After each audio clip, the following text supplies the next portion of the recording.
মোস্তফা সরোয়ার ফারুকী বাংলাদেশী চলচ্চিত্র পরিচালক, প্রযোজক, চিত্রনাট্যকার এবং নাট্য নির্মাতা। বাংলাদেশের বর্তমান অন্তর্বর্তীকালীন সরকারের একজন উপদেষ্টা হিসেবে মোস্তফা সরোয়ার ফারুকী সংস্কৃতি মন্ত্রণালয়ের দায়িত্বে রয়েছেন।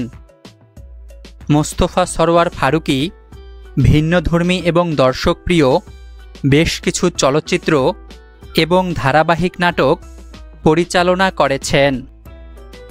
এখন পর্যন্ত তার নির্মিত চলচ্চিত্রের সংখ্যা 12টির অধিক। এছাড়া তিনি অসংখ্য টেলিফিল্ম এবং টিভি বিজ্ঞাপন নির্মাণ করেছেন।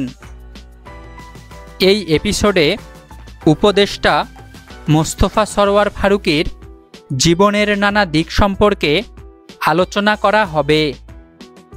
চ্যানেলে আপনি নতুন হলে অনুরোধ করব চ্যানেলটি সাবস্ক্রাইব করে বেল আইকনটিতে ক্লিক করুন। মোস্তফা সরোয়ার ফারুকী 1973 সালের 2 মে বাংলাদেশের রাজধানী ঢাকার নাখালপাড়া এলাকায় জন্মগ্রহণ করেন। বর্তমানে তার বয়স 51 বছর। মোস্তফা সরোয়ার ফারুকী 2010 সালে দীর্ঘদিনের সহকর্মী এবং জনপ্রিয় টিভি অভিনেত্রী নুসরাত ইমরোজ তিশার সাথে বিবাহ বন্ধনে আবদ্ধ হয়েছেন। ইলহাম নুসরাত ফারুকী নামে এই দম্পতির একটি কন্যা সন্তান রয়েছে। মোস্তফা সরোয়ার ফারুকী তার উপস্থাপনা ও পরিচালনায় একবিংশ শতাব্দীর শুরুতে একটি নতুন ধারার প্রবর্তন করেছেন। 2003 সালে তার প্রথম চলচ্চিত্র ব্যাচেলর মুক্তি পায়।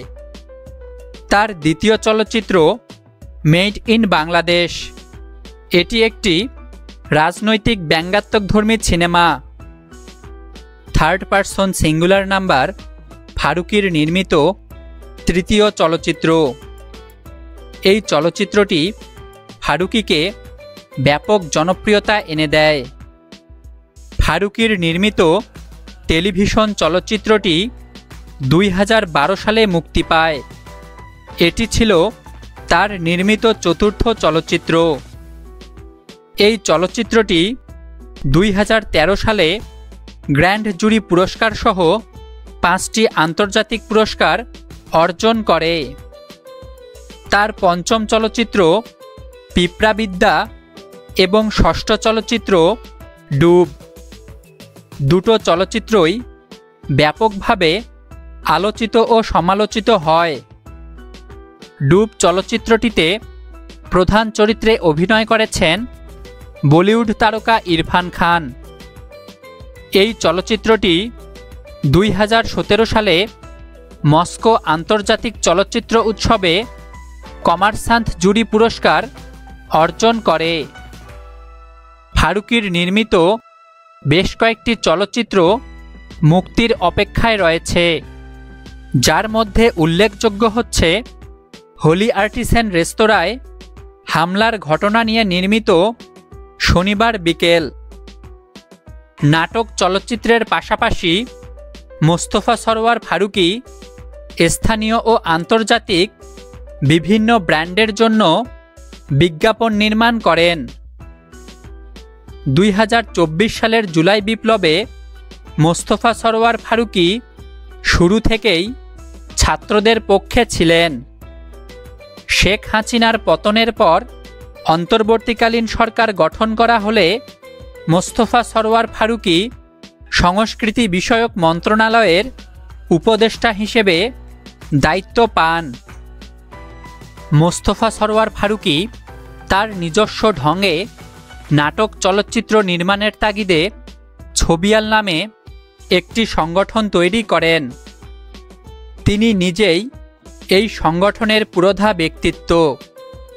ছবিয়াল থেকে ফারুকীর প্রথম নির্মাণ ছিল ওয়েটিং রুম। পরবর্তী সময়ে ফারুকী ছবিয়াল থেকে অসংখ্য দর্শকপ্রিয় সিনেমা এবং নাটক নির্মাণ করেছেন। এক সময় যারা ফারুকীর সহকারী হিসেবে ছবিয়ালে কাজ করেছিলেন। পরবর্তীতে তারা সকলেই নিজ নিজ নামে খ্যাতি অর্জন করেছেন। এদের মধ্যে উল্লেখযোগ্য হচ্ছে রেদওয়ান রনি এবং আশফাক নিপুণ।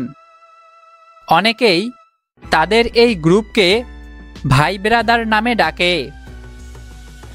প্রখ্যাত চলচ্চিত্র পরিচালক ও নির্মাতা মোস্তফা সরওয়ার ফারুকীর জীবনের মোটামুটি সবকটি দিকের উপর সংক্ষিপ্তভাবে যতখানি আলোকপাত করা সম্ভব আমরা এই ভিডিওটিতে ততখানি প্রয়াস চালিয়েছি। আশা করছি আমাদের এই উপস্থাপনা আপনাদের ভালো লেগেছে। ভিডিওটি সম্পর্কে আপনাদের মতামত কমেন্টের মাধ্যমে আমাদেরকে জানাতে পারেন। আপনাদের মতামত আমাদের নিকট খুবই গুরুত্বপূর্ণ। আমরা চেষ্টা করব আপনাদের মতামত অনুযায়ী আমাদের কন্টেন্টগুলোকে আরও উন্নত করে তোলার। তাছাড়া আর কোন কোন মহান ব্যক্তির কর্ম ও জীবনী সম্পর্কে জানতে চান সে বিষয়েও আমাদেরকে অবগত করুন। আমরা অতি সত্বর সেই ভিডিওটি আপনাদের কাছে পৌঁছে দেওয়ার চেষ্টা করব। সবশেষে অনুরোধ, চ্যানেলটি এখনও সাবস্ক্রাইব করে না থাকলে সাবস্ক্রাইব করে আমাদের সঙ্গেই থাকুন। ধন্যবাদ।